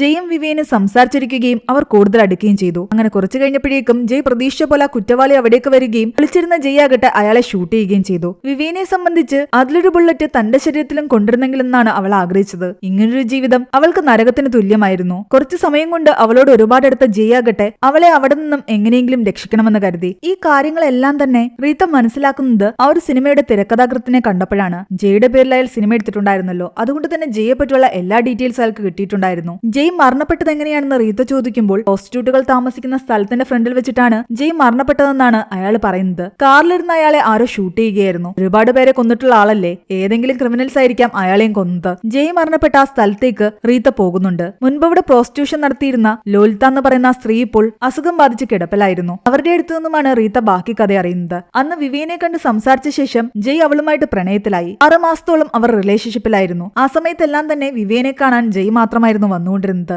അവർ തമ്മിൽ അത്രയധികം അടുപ്പത്തിലായിരുന്നു. അങ്ങനെ ഒടുവില് വിവിയൻ പ്രഗ്നന്റ് ആയി. ഇതുറപ്പായിട്ടും ഒരു മകനായിരിക്കുമെന്ന് വിവിയൻ എപ്പോഴും ജയോട് പറയുമായിരുന്നു. ഒരു ദിവസം ചെക്കപ്പ് കഴിഞ്ഞിട്ട് അവളെ ഇവിടെ വിട്ടിട്ട് അവൻ തിരിച്ചു പോകാൻ നേരത്താണ് അവനെ ആരോ ഷൂട്ട് ചെയ്യുന്നത്. ജയുടെ മരണശേഷം വിവിയന് എങ്ങോട്ട് പോകണമെന്നറിയാതെയായി. അവൾക്കപ്പോൾ 4 മാസത്തോളം ആയിട്ടുണ്ടായിരുന്നു. ജയുടെ കുഞ്ഞിനെ വയറ്റിലിട്ടുകൊണ്ട് അവൾ ജയുടെ വീട്ടിലെത്തിയെങ്കിലും ജയുടെ സഹോദരൻ അവളെ അവിടെ നിന്ന് അടിച്ചിറക്കി. വേറെ വഴിയില്ലാതെ അവൾക്ക് ലോലിതയുടെ അടുത്തേക്ക് തന്നെ വരേണ്ടി വന്നു. റഷ്യയിൽ നിന്ന് ഡാൻസ് പഠിക്കാൻ വന്ന പെൺകുട്ടിയായിരുന്നു വിവിയൻ. അവളെ ചതിച്ചായിരുന്നു ലോലിത പ്രോസ്റ്റിറ്റ്യൂഷനിലേക്ക് കൊണ്ടുവന്നത് തന്നെ. കുറെ മാസം കഴിഞ്ഞ് വിവിയൻ ഒരു കുഞ്ഞിന് ജന്മം നൽകി. എന്നാൽ അവൾ ആഗ്രഹിച്ച പോലെ അതൊരു ആൺകുട്ടിയായിരുന്നില്ല, അതൊരു പെൺകുട്ടിയായിരുന്നു. പക്ഷെ അവൾ ഒരു ആൺകുട്ടിയെ പോലെയാണ് തന്റെ മകളെ വളർത്തിയത്. ഒരു ആൺകുട്ടിയുടെ പേര് തന്നെയാണ് അവൾ കിട്ടതും. അനന്തെന്നായിരുന്നു തന്റെ മകൾക്ക് വിവിയൻ ഇട്ട പേര്. ജയെ പോലെ ആരെയും പേടിക്കാത്തൊരു മനുഷ്യനായിട്ട് തന്റെ മകളെ വളർത്തണമെന്നായിരുന്നു വിവിയന്റെ ആഗ്രഹം. എന്നാൽ ഒരിക്കൽ ഇവിടെ റെയ്ഡ് വന്ന സമയത്ത് പോലീസുകാര് ഇവളെ ഇവളുടെ നാട്ടിലേക്ക് തിരിച്ചയക്കുമെന്നും ഇവളുടെ മകളെ ഇവളിൽ നിന്ന് അകറ്റുമെന്നും പറഞ്ഞു. തന്റെ മകളെ ഞാൻ ആർക്കും വിട്ടുതരില്ല എന്ന് പറഞ്ഞുകൊണ്ട് അവൾ അവിടെ നിന്നും ഇറങ്ങി ഓടി. 2 സൈഡിൽ നിന്നും പോലീസുകാര് അവളെ പിടിക്കാൻ വന്നപ്പോ വേറെ നിവൃത്തിയില്ലാതെ തന്റെ മകളെ എടുത്തുകൊണ്ട് അവൾ അവിടെ നിന്നും താഴേക്ക് ചാടി. അങ്ങനെ അവൾ അവിടെ വെച്ച് മരിച്ചു. പക്ഷെ അപ്പോഴും ആനന്ദിന് ഒരു കുഴപ്പമുണ്ടായിരുന്നില്ല. വിവിയന്റെ മരണശേഷം കുറച്ചുകാലം ലോലിത അവളെ നോക്കി. പക്ഷെ പിന്നീട് അവളുടെ സ്വഭാവത്തിൽ എന്തൊക്കെയോ മാറ്റങ്ങൾ വരാൻ തുടങ്ങി. ഒരു ദിവസം രാത്രി ഒരു പൂച്ചയുടെ തല കല്ലുകൊണ്ടിടിക്കുകയും അതിനെ കൊല്ലുകയും ചെയ്തു. നാളെ ഇവൾ ഇതിനേക്കാൾ വലിയ ക്രൈം ചെയ്യുമെന്ന് ലോലിതയ്ക്ക് തോന്നാൻ തുടങ്ങി. അങ്ങനെയാണെങ്കിൽ പോലീസ് ഇവിടേക്ക് വരും, അത് ലോലിതയ്ക്കും പ്രശ്നമാണ്. ലോലിതയ്ക്ക് പിന്നെ അവളെ നോക്കാൻ വയ്യാത്ത കാരണം ആൺകുട്ടികൾ മാത്രമുള്ള ആ ഓർഫനേജിലേക്ക് ലോലിത അവളെ കൊണ്ടുവിടുകയായിരുന്നു. കാരണം വിവിയൻ ഓൾറെഡി അവളെ വളർത്തിക്കൊണ്ടുവന്നത് ഒരു ആൺകുട്ടിയായിട്ടാണ്. ഫെർണാഡോ ഒരു നല്ല മനുഷ്യനല്ല എന്നറിഞ്ഞിട്ട് പോലും ലോലിതയ്ക്ക് അവളുടെ ഒരു ഉത്തരവാദിത്വം ഏറ്റെടുക്കാൻ താല്പര്യമില്ലാത്ത കാരണം അവളെ ഫെർണാഡോയുടെ ഓർഫനേജിൽ വിട്ടിട്ട് പോയി. താൻ അന്ന് ചെയ്ത തെറ്റിന്റെ എല്ലാം ഫലമാണ് താൻ ഇപ്പോൾ അനുഭവിക്കുന്നതെന്ന് പറഞ്ഞുകൊണ്ട് അവർ കരയുന്നുണ്ട്. അവിടെ നിന്ന് അവർ ഇറങ്ങുമ്പോഴാണ് അവർക്ക് അടുത്തൊരു ഇൻഫർമേഷൻ കിട്ടുന്നത്. ചന്തു നായിക്ക് കൊല്ലപ്പെട്ടു എന്ന്. അവിടെ പോയി അവർ ഡെഡ് ബോഡി കാണുന്നു. നേരത്തെ നടന്ന കൊലപാതകങ്ങൾ പോലെ തന്നെയാണ് ഇത് നടന്നിരിക്കുന്നത്. എന്താണെങ്കിലും ആ ജയ് ആചാര്യ എന്ന് പറയുന്ന ആളുടെ വീട്ടില് ഒരു കണ്ണുണ്ടായിരിക്കുന്നത് നല്ലതാ. ആ വീടൊന്ന് അന്വേഷിച്ച് കണ്ടുപിടിച്ച് അവിടെ ആരൊക്കെ വരുന്നു പോകുന്നു എന്ന് കണ്ടുപിടിക്കാൻ വേണ്ടിയിട്ട് ഇന്ദുവിനോട് റീത്ത പറയുന്നു. ഫോറൻസിക്കുകാർ റീത്തയോട് പറയുന്നുണ്ട്, ഈ പ്രാവശ്യം ചന്തു നായിക്കിന്റെ രക്തം മാത്രമല്ല ഇവിടെയുള്ളത്, കില്ലറിന്റെ ബ്ലഡും ഇവിടെ വീണിട്ടുണ്ട്. അങ്ങോട്ടും ഇങ്ങോട്ടും കുറെ സ്ട്രഗിൾ നടന്നതിന്റെ ലക്ഷണങ്ങളും ഉണ്ട്. ആ സമയം നമ്മളെ അനിതയെ കാണിക്കുന്നു. ചന്തു നായിക്കിനെ കൊല്ലുന്നതിനിടയിൽ പറ്റിയ മുറിവ് അവൾ ക്ലീൻ ആക്കിക്കൊണ്ടിരിക്കുകയായിരുന്നു. ഇവിടെ റീത്ത വല്ലാതെ ടെൻസായിരിക്കുന്ന കാരണം അവൾക്ക് ഡ്രഗ്സ് യൂസ് ചെയ്യാൻ തോന്നുന്നു. അവള് വീണ്ടും ആ ഡോക്ടർ എന്ന് പറഞ്ഞ് സേവ് ചെയ്തിരിക്കുന്ന ഡീലറിന്റെ നമ്പറിലേക്ക് വിളിക്കുന്നു. എന്നാൽ ആ സമയം അയാളാകട്ടെ കുറെ ഡ്രഗ്സുമായിട്ട് പോലീസ് കസ്റ്റഡിയിലായിരുന്നു. തുടക്കത്തിൽ അയാളെ പിടിച്ചൊരു ഓഫീസർ ഇല്ലേ, സുഭാഷ് എന്ന ആ ഓഫീസർ തന്നെയാണ് ഇപ്പോഴും ഇയാളെ പിടിച്ചിരിക്കുന്നത്. ഇയാളുടെ ഫോണിലേക്ക് നിരന്തരമായിട്ട് പേഷ്യൻ എന്ന് പറഞ്ഞൊരു നമ്പറിൽ നിന്ന് കോള് വന്നത് കാരണം ഇത് ആരാണെന്ന് അയാളോട് ചോദിക്കുകയായിരുന്നു. അയാൾ അതിന് മറുപടി പറഞ്ഞില്ല. അന്ന് മനോഹറിന്റെ കൊല നടക്കുന്ന സമയത്ത് ബീച്ചിൽ നിന്റെ കൂടെ ഒരാളുണ്ടായിരുന്നില്ലേ ഹുഡി ഇട്ടിട്ട്, അത് ആരാണെന്ന് മര്യാദയ്ക്ക് തുറന്നു പറയാൻ പറയുന്നു. വേറെ നിവൃത്തിയില്ലാതെ അത് റീത്തയായിരുന്നു എന്നുള്ള സത്യം ഈ ഡീലർ തുറന്നു പറഞ്ഞു. കൂടാതെ തന്നെ ഇപ്പോൾ വിളിച്ചുകൊണ്ടിരിക്കുന്നതും റീത്തയാണെന്ന് അവൻ പറയുന്നു. അതേസമയം ഇവിടെ വിക്രമാകട്ടെ തന്റെ സീനിയറിന്റെ അടുത്തുനിന്നും വഴക്ക് കേട്ടുകൊണ്ടിരിക്കുകയാണ്. വിക്രമിന്റെ വാക്ക് കേട്ടിട്ടാണല്ലോ അയാൾ റീത്തയോട് പറഞ്ഞത് സാജിദ് തന്നെയായിരിക്കും കൊലപാതകി, അതുകൊണ്ട് ഇനി അന്വേഷണമൊന്നും മുന്നോട്ട് കൊണ്ടുപോകണ്ട എന്ന്. സാജിദ് കസ്റ്റഡിയിൽ ഇരുന്നിട്ടും ഇപ്പോൾ പുറത്ത് കൊല നടന്നിട്ടുണ്ടെങ്കിൽ സാജിദിന്റെ കൂടെ മറ്റാരോ ഉണ്ടെന്ന് അയാൾക്കും ബോധ്യമായിട്ടുണ്ടായിരുന്നു. അത് കാരണം മീഡിയ മുഴുവൻ പോലീസ് ഡിപ്പാർട്ട്മെന്റിനെ ചോദ്യം ചെയ്തുകൊണ്ടിരിക്കുകയാണ്. കൊലയാളി ഉള്ളിലുണ്ടെങ്കിൽ എങ്ങനെ പുറത്ത് കൊലപാതകം നടക്കുമെന്ന് ചോദിച്ചിട്ട്. ഇയാളുടെ കയ്യിൽ നിന്ന് വഴക്കം കേട്ടിട്ട് വിക്രം പുറത്തേക്ക് ഇറങ്ങുമ്പോഴാണ് സുഭാഷിന്റെ കോള് വിക്രമിന് വരുന്നത്. തനിക്ക് നല്ലൊരു ഇൻഫർമേഷൻ കിട്ടിയിട്ടുണ്ടെന്നും ഇവിടേക്ക് വരണമെന്നും പറഞ്ഞിട്ട് വിക്രം വന്ന് ആ ഡീലറിനോട് സംസാരിക്കുമ്പോൾ അയാൾ സത്യങ്ങൾ മനസ്സിലാക്കുന്നു. റീത്ത ഡ്രഗ്സ് യൂസ് ചെയ്യും. അന്ന് മനോഹറിന്റെ കൊല നടക്കുന്ന സമയത്ത് ഈ ഡീലറിന്റെ കൂടെ ആ ബീച്ചിലുണ്ടായിരുന്നത് റീത്ത തന്നെയാണെന്നും അയാൾക്ക് ഉറപ്പായി. കാരണം ഇവന്റെ ഫോണിലേക്ക് വന്ന നമ്പര് ഇവർ തങ്ങളുടെ ഫോണിൽ സെർച്ച് ചെയ്ത് നോക്കിയപ്പോ അത് റീത്തയുടെ നമ്പർ തന്നെയായിരുന്നു. അതേസമയം ഇവിടെ അനിതയാകട്ടെ ഏറ്റു നിറഞ്ഞ ആർട്ടിക്കിൾസ് എഴുതുകയും അത് പബ്ലിഷ് ചെയ്യാൻ വേണ്ടിയിട്ട് തന്റെ ഓഫീസിലേക്ക് കൊണ്ടുപോവുകയും ചെയ്യുന്നു. യഥാർത്ഥ കില്ലർ സാജിദ് അല്ലാന്നും വേറെ ആരോ ആണ് കില്ലറെന്നും സാജിദിനെ ഇവർ കള്ളക്കേസിൽ കുടുക്കിയതാണെന്നും ഒക്കെ ഇവൾ അതിൽ പറയുന്നുണ്ടായിരുന്നു. എന്നാൽ ഓഫീസിലെത്തിയപ്പോൾ ബാക്കിയുള്ളവർ അവളോട് ചോദിക്കുന്നുണ്ട്, ഈ ഇൻഫർമേഷൻ ഒക്കെ നിനക്ക് എവിടെ നിന്നാ കിട്ടുന്നതെന്ന്. ഇൻഫോമർ ആരാണെന്നും ഇൻഫർമേഷൻ എവിടെ നിന്നാ കിട്ടുന്നതെന്നും പറയാതെ ഇതൊന്നും പ്രസിദ്ധീകരിക്കാൻ പറ്റില്ല എന്നാണ് അവർ പറയുന്നത്. അവൾക്ക് പല ഇൻഫർമേഷനും കിട്ടിക്കൊണ്ടിരുന്നത് ജതിന്റെ അടുത്തു നിന്നായിരുന്നല്ലോ. അതുകൊണ്ട് അവൾ പറയുന്നുണ്ട് തനിക്ക് ഈ ഇൻഫർമേഷൻ എല്ലാം തന്നെ തരുന്നത് ജതിനാണെന്ന്. പേരും കൂടി ചേർത്തിട്ടായിരുന്നു അവൾ ആ ലേഖനം പ്രസിദ്ധീകരിച്ചത്. അത് റീത്തയും മറ്റു പോലീസുകാരും ഉൾപ്പെടെ എല്ലാവരും കണ്ടു. അതിനിടയ്ക്ക് റീത്തയാകട്ടെ ആ ജയ് ആചാര്യയുടെ കുടുംബ വീട്ടില് ആരൊക്കെ വരുന്നു പോകുന്നു എന്ന് ശ്രദ്ധിക്കാൻ ഇന്ദുനോട് പറഞ്ഞിട്ടുണ്ടായിരുന്നില്ലേ. ഇന്ദു പറഞ്ഞിട്ടൊരു പോലീസുകാരൻ അവിടെ എപ്പോഴും ചുറ്റിപ്പറ്റി നിൽപ്പുണ്ടായിരുന്നു. അയാൾ അവിടെ വെച്ച് അനിത വീട്ടിൽ നിന്ന് പുറത്തേക്ക് ഇറങ്ങിപ്പോകുന്നത് കാണുകയും അവളുടെ ഒരു ഫോട്ടോ എടുത്ത് അയക്കുകയും ചെയ്തു. ആ ഫോട്ടോ റീത്തയുടെ കയ്യിൽ കിട്ടിയപ്പോൾ അവൾ കുറെ കാര്യങ്ങൾ കണക്ട് ചെയ്ത് ചിന്തിക്കാൻ തുടങ്ങി. ഇപ്പോൾ അവൾക്കെതിരെ വന്ന ആ ഒരു ആർട്ടിക്കിൾ എഴുതിയിരിക്കുന്നതും അനിത തന്നെയാണ്. അനിതയുടെ ഫുൾ നെയിം നോക്കിയപ്പോൾ അനിത ആചാര്യ എന്നായിരുന്നു അവളുടെ പേര്. ജയ് ആചാര്യയുടെ വീട്ടില് അനിത ആചാര്യ വരണമെങ്കിൽ ഉറപ്പായിട്ടും ജയുടെ മകൾ ഇവൾ തന്നെയാണെന്ന് റീത്തയ്ക്ക് മനസ്സിലായി. അവൾ നേരെ തന്റെ സീനിയർ ഓഫീസറിന്റെ അടുത്ത് പോയി പറയുന്നുണ്ട്, ആനന്ദ് തന്നെയാണ് അനിതയെന്നും ഇവൾ തന്നെയാണ് നമ്മൾ അന്വേഷിച്ചുകൊണ്ടിരിക്കുന്ന സാജിദിന്റെ കൂടെയുള്ള ആ കൊലപാതകിയെന്നും. അതുകൊണ്ട് അവളുടെ വീട് റെയ്ഡ് ചെയ്യാനുള്ള പെർമിഷൻ എനിക്ക് തരണമെന്ന് പറയുന്നു. എന്നാൽ മതിയായ പ്രൂഫില്ലാതെ അതൊന്നും അനുവദിച്ച് കൊടുക്കാൻ പറ്റില്ല എന്നാണ് അയാൾ പറയുന്നത്. അയാൾക്ക് ആലോചിക്കാൻ സമയം വേണമെന്ന് പറഞ്ഞിട്ട് അവിടെ നിന്നും പോയി. പക്ഷേ കുറച്ചു കഴിയുമ്പോൾ മീഡിയയിലെല്ലാം തന്നെ റീത്തയെ റീത്തയെ പറ്റിയുള്ള ന്യൂസുകളായിരുന്നു. അന്ന് ആ ഡ്രഗ് ഡീലറിന്റെ കൂടെ ഉണ്ടായിരുന്നത് അവളായിരുന്നുവെന്നും അവള് ഡ്രഗ്സ് യൂസ് ചെയ്യുമെന്നും പറഞ്ഞിട്ട് മീഡിയയിലെല്ലാം അവളെ പറ്റി ട്രോൾസും മീംസും ഒക്കെ വരാൻ തുടങ്ങി. അതെല്ലാം പുറത്തുവിട്ടത് വിക്രമായിരുന്നു. സോഷ്യൽ മീഡിയ കണ്ടതോടുകൂടി റീത്തയും ആകെ തകർന്നിരിക്കുകയാണ്. അവൾക്ക് ആ സമയം അവളുടെ അമ്മയെപ്പറ്റി വീണ്ടും ഓർമ്മ വരുന്നു. നീ വീണ്ടും എല്ലാം നശിപ്പിച്ചില്ലേ എന്ന് തന്നോട് തന്റെ അമ്മ ചോദിക്കുന്നതായിട്ട് അവൾക്ക് തോന്നുന്നു. വീണ്ടും അവളുടെ ആ ചിന്തകൾ ഫ്ലാഷ് ബാക്കിലേക്ക് പോവുകയാണ്. തന്നെ പോലൊരു പോലീസ് ഓഫീസർ ആകണമെന്ന് അവളോട് എപ്പോഴും അവളുടെ അമ്മ പറയുമായിരുന്നു. പക്ഷെ അവൾക്കൊരു സിംഗർ ആകാനായിരുന്നു ആഗ്രഹം. താൻ എത്ര പറഞ്ഞിട്ടും തന്റെ മകൾ കേൾക്കുന്നില്ല എന്നായപ്പോൾ അവർക്ക് ദേഷ്യം വരുന്നു. നിന്നെ വളർത്താൻ വേണ്ടി ഞാൻ എത്രത്തോളം കഷ്ടപ്പെടുന്നുണ്ടെന്നും എനിക്കിങ്ങനെ ഒറ്റയ്ക്ക് കഷ്ടപ്പെടാൻ വയ്യാന്ന് അവർ പറയുന്നുണ്ട്. ഞാൻ പറയുന്ന ഒരു കാര്യങ്ങളും നീ കേൾക്കാറില്ല, എനിക്ക് മടുത്തു എന്ന് പറഞ്ഞിട്ട് അവളെയും വിളിച്ചുകൊണ്ടുപോയി വാതിലുകളും ജനലുകളും അടച്ചിട്ട് ഗ്യാസ് തുറന്നു വെച്ച് ആത്മഹത്യ ചെയ്യാനായിരുന്നു അവളുടെ അമ്മ ശ്രമിച്ചുകൊണ്ടിരുന്നത്. ചെറുപ്പത്തിൽ താൻ അനുഭവിച്ച ആ ട്രോമയെല്ലാം അവളുടെ മനസ്സിലേക്ക് വരുമ്പോൾ അവൾ ആകെ തകർന്ന് കരഞ്ഞുകൊണ്ടിരിക്കുകയാണ്. അവിടെയാണ് ഈ 6ാമത്തെ എപ്പിസോഡ് അവസാനിക്കുന്നത്. 7ാമത്തെയും അവസാനത്തെ എപ്പിസോഡിന്റെ തുടക്കത്തിൽ കാണിക്കുന്നത് തന്നെക്കുറിച്ചുള്ള സോഷ്യൽ മീഡിയ വാർത്തകളെല്ലാം കണ്ട് ആകെ സങ്കടപ്പെട്ട് റീത്ത ഇന്ദുവിന്റെ വീട്ടിലേക്ക് വരുന്നതാണ്. ഇന്ദു കൊടുത്ത ആഹാരം കഴിക്കുമ്പം റീത്ത കരഞ്ഞുകൊണ്ട് തന്റെ അമ്മയെ പറ്റി പറയുന്നുണ്ട്. അവളുടെ ചെറിയ ചെറിയ തെറ്റുകൾക്ക് പോലും വളരെ മോശമായിട്ടായിരുന്നു അവളുടെ അമ്മ അവളോട് പെരുമാറിക്കൊണ്ടിരുന്നത്. അവർ ആഗ്രഹിക്കുന്ന രീതിയിൽ ജീവിക്കണമെന്ന് പറഞ്ഞിട്ട് അവളെ കൊണ്ട് അവൾക്ക് ഇഷ്ടമല്ലാത്ത പല കാര്യങ്ങളും ചെയ്യിച്ചു. ഇവിടെ അനിതയാകട്ടെ ആ അങ്കിളിന്റെ ശരീരമൊക്കെ ക്ലീൻ ആക്കിയായിരുന്നു. അയാളോട് ദേഷ്യപ്പെട്ടും സംസാരിച്ചു നോക്കിയാണ് അവൾ അത് ചെയ്തുകൊണ്ടിരുന്നത്. വർഷങ്ങൾക്ക് മുമ്പ് സാജിദിനെ അയാൾ അടിച്ചോടിച്ചതിന്റെ ദേഷ്യമെല്ലാം തന്നെ അവൾക്ക് ഇപ്പോഴും മനസ്സിലുണ്ടായിരുന്നു. റീത്തയെ പറ്റിയുള്ള കാര്യങ്ങൾ പുറത്തു വന്നത് കാരണം അവൾ തന്റെ സീനിയേഴ്സിന് എക്സ്പ്ലനേഷൻ കൊടുക്കണമായിരുന്നു. അത് കാരണം ഓഫീസിലേക്ക് വന്നതാണ്. ജിതിൻ ആകെ ടെൻഷനോട് കൂടി ഇന്ദുവിനോട് ചോദിക്കുന്നുണ്ട് മാഡത്തിന് സസ്പെൻഷൻ കിട്ടുമോ എന്ന്. കൂടാതെ അനിത പുറത്തുവിട്ട ആ ആർട്ടിക്കിളിൽ അവന്റെ പേരും കൂടി ചേർത്തിട്ടുണ്ടായിരുന്നല്ലോ. അവൾക്ക് ഇൻഫർമേഷൻ കിട്ടുന്നത് ഇവന്റെ അടുത്ത് നിന്നാണെന്ന് പറഞ്ഞിട്ട്. അതുകൊണ്ടൊക്കെ തന്നെ ജതിന് കുറ്റബോധം കാരണം റീത്തയുടെ മുഖത്തേക്ക് പോലും നോക്കാൻ പറ്റുന്നുണ്ടായിരുന്നില്ല. ഈ കൊലകൾക്കൊക്കെ പിന്നില് അനിതയാണെന്ന് കൂടി അറിഞ്ഞതോടുകൂടി ജതിൻ ആകെ വല്ലാത്ത മാനസികാവസ്ഥയിലായിരുന്നു. അവള് തന്റെ കൂടെ അടുത്തതെല്ലാം തന്നെ വിവരങ്ങൾ ചോർത്താനായിരുന്നു എന്ന് അപ്പോഴാണ് അവന് മനസ്സിലായത്. എന്താണെങ്കിലും റീത്തയെ ഈ കേസിൽ നിന്നും പുറത്താക്കുന്നതിന് മുമ്പ് എങ്ങനെയെങ്കിലും ഈ കേസ് തെളിയിക്കണമെന്ന് റീത്തയ്ക്ക് ആഗ്രഹം ഉണ്ടായിരുന്നു. അത് കാരണം അനിതയുടെ ഒരു ഫോട്ടോ സാജിദിനെ കാണിച്ചിട്ട് അവൾ പറയുന്നുണ്ട് നിന്റെ കൂടെ ഉണ്ടായിരുന്ന പെൺകുട്ടി ഇതല്ലേ, അവളെ ഞങ്ങൾ ഷൂട്ട് ചെയ്ത് കൊന്നുവെന്ന്. അത് കേട്ടതും സാജിദ് ഞെട്ടിത്തെരിച്ച് ആകെ സങ്കടത്തോടു കൂടി പറയുന്നുണ്ട് അവൾ ഒരുപാട് വേദന അനുഭവിച്ചാണോ മരിച്ചത്, അവളുടെ ലൈഫിലെ ആകെ സന്തോഷമുള്ള മെമ്മറി എന്റെ കൂടെ അവൾ സ്പെൻഡ് ചെയ്ത ഒരു രാത്രിയായിരുന്നു എന്ന്. എന്താണെങ്കിലും സാജിദിന്റെ വായിൽ നിന്ന് തന്നെ അവന്റെ കൂടെ ഉണ്ടായിരുന്നത് അനിതയാണെന്ന് ഉറപ്പായതോടുകൂടി റീത്തയ്ക്ക് ഈ കേസ് ക്ലോസ് ചെയ്യാൻ അത് നല്ലൊരു സ്ട്രോങ് എവിഡൻസ് ആയിരുന്നു. ഇനി അനിതയെ കൈയോടെ പിടിക്കണമെങ്കിൽ അവളെ ഇവിടേക്ക് കൊണ്ടുവരണം. അതിനു വേണ്ടിയിട്ട് റീത്ത ഹെൽപ്പ് ചോദിക്കുന്നത് ജതിന്റെ അടുത്താണ്. ജതിൻ ഒന്നും അറിയാത്ത പോലെ അനിതയെ വിളിച്ചിട്ട് പറയുന്നുണ്ട് പുതിയൊരു എക്സ്ക്ലൂസീവ് ന്യൂസ് എനിക്ക് കിട്ടിയിട്ടുണ്ട്. സാജിദിനെ റീത്ത മാം ഷൂട്ട് ചെയ്തു, അവൻ ക്രിട്ടിക്കൽ കണ്ടീഷനിൽ ഗവൺമെന്റ് ഹോസ്പിറ്റലാണെന്നും അങ്ങോട്ട് വന്നു കഴിഞ്ഞാൽ കാണാമെന്നും. ബാക്കി മീഡിയക്കാർ അവിടെ വരുന്നതിന് മുമ്പ് നീ ആദ്യം വരികയാണെങ്കിൽ എക്സ്ക്ലൂസീവ് ന്യൂസ് നിനക്ക് തന്നെ ആദ്യം കിട്ടുമെന്ന് അവൻ പറയുമ്പോൾ വേറൊന്നും ചിന്തിക്കാതെ അവൾ ഹോസ്പിറ്റലിലേക്ക് പോകാൻ റെഡിയായി. പോകുന്നതിന് മുമ്പ് അവളുടെ അങ്കിളിന്റെ അടുത്തേക്ക് അവൾ ചെല്ലുന്നത് നമ്മളെ കാണിക്കുന്നുണ്ട്. അത് കഴിഞ്ഞ് അവൾ ഹോസ്പിറ്റലിലേക്ക് പോയി കുറച്ചു കഴിയുമ്പോൾ അവളുടെ വീട് സെർച്ച് ചെയ്യാൻ വേണ്ടിയിട്ട് റീത്തയും കൂട്ടരും അവിടേക്ക് വരുന്നു.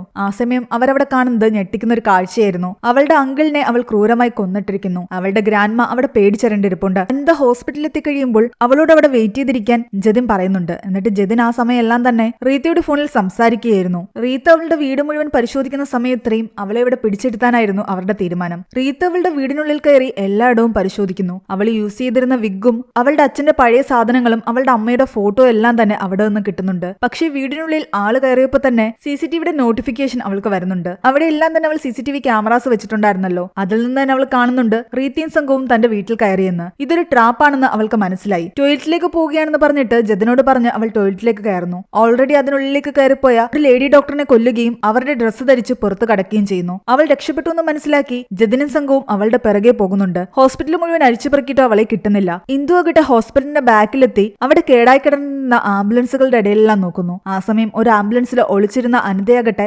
ബാക്കിലൂടെ ഇന്ദുവിനെ ആക്രമിക്കുന്നു. ഇത്തിക്കാകട്ടെ മുകളിൽ നിന്ന് പ്രഷറായി അവളെ സസ്പെൻഡ് ചെയ്യാൻ പോവുകയാണെന്നും അതുകൊണ്ട് ഈ കേസന്വേഷണം വിക്രമിന് കൈമാറണമെന്നും എന്നാൽ തനിക്ക് ഒരു ദിവസം കൂടി വേണമെന്നും അതിനിടയിൽ ഞാൻ ഇതെല്ലാം സോൾവ് ആക്കുമെന്ന് അവൾ പറയുന്നുണ്ട്. അവൾ പറയുന്നതൊന്നും അയാൾ കേൾക്കാൻ തയ്യാറായില്ലെങ്കിലും അവൾ ഫോൺ കട്ട് ചെയ്തിട്ട് തന്റെ അന്വേഷണത്തിലേക്ക് തന്നെ കടന്നു. വീടെല്ലാം സെർച്ച് ചെയ്ത ശേഷം അവൾ അവിടെ നിന്നും തിരിച്ചു വരുന്ന വഴിക്കാണ് ഞെട്ടിക്കുന്ന ന്യൂസ് അവളെ തേടി എത്തുന്നത്. അനിത ഹോസ്പിറ്റലിൽ നിന്ന് രക്ഷപ്പെട്ടുവെന്നും പോകുന്നതിന് മുമ്പ് അനിത ഒരു ലേഡി ഡോക്ടറിനെയും റീത്തയുടെ സഹപ്രവർത്തകയായ ഇന്ദുവിനെയും കൊന്നിട്ടാണ് പോയതെന്ന്. ഇന്ദുവിന്റെ മരണം ശരിക്കും റീത്തയെ തകർത്തിട്ടുണ്ടായിരുന്നു. അവൾക്ക് പിന്നീട് ഈ കേസുമായിട്ട് മുന്നോട്ട് പോകാൻ പോലും തോന്നുന്നുണ്ടായിരുന്നില്ല. സസ്പെൻഷൻ അവളുടെ കയ്യിൽ കിട്ടുകയും ചെയ്തു. കേസ് അവൾക്ക് വിക്രമിന് ഹാൻഡ് ഓവർ ചെയ്യേണ്ടി വരികയും ചെയ്തു. പക്ഷെ സാജിദ് ഇപ്പോഴും ഇവരുടെ കസ്റ്റഡിയിലാണല്ലോ. അതുകൊണ്ട് സാജിദിനെ രക്ഷിക്കാൻ വേണ്ടിയിട്ട് അനിത ഒരു കളി കളിക്കുന്നു. റീത്ത ആദ്യം രക്ഷിച്ചുകൊണ്ട് വന്ന ആ പെൺകുട്ടികൾ താമസിക്കുന്ന സ്ഥലത്ത് വന്നിട്ട് അവരെ എല്ലാം തന്നെ പൂട്ടിയിടുകയും അവിടുത്തെ വാർഡനെ ഭീഷണിപ്പെടുത്തി റീത്തയെ വിളിക്കുകയും ചെയ്യുന്നു. സാജിദിനെയും കൊണ്ട് ഇവിടേക്ക് വന്നില്ലെങ്കിൽ ഈ പെൺകുട്ടികളെയും ഇവിടുത്തെ സ്റ്റാഫിനെ എല്ലാം കൊന്നുകളയുമെന്നായിരുന്നു ഭീഷണി. വേറെ വഴിയില്ലാതെ റീത്ത തന്റെ സീനിയർ ഓഫീസറിനോട് വിളിച്ച് സംസാരിച്ച ശേഷം സാജിദിനെയും കൂട്ടി അവിടേക്ക് പോകുന്നു. പോകുന്ന വഴിയിലെല്ലാം തന്നെ സാജിദിനോട് റീത്ത പറയുന്നുണ്ട് അനിത കാണിക്കുന്നത് തെറ്റാണെന്ന്. അനാവശ്യമായിട്ടാണ് എല്ലാവരെയും കൊല്ലുന്നത്.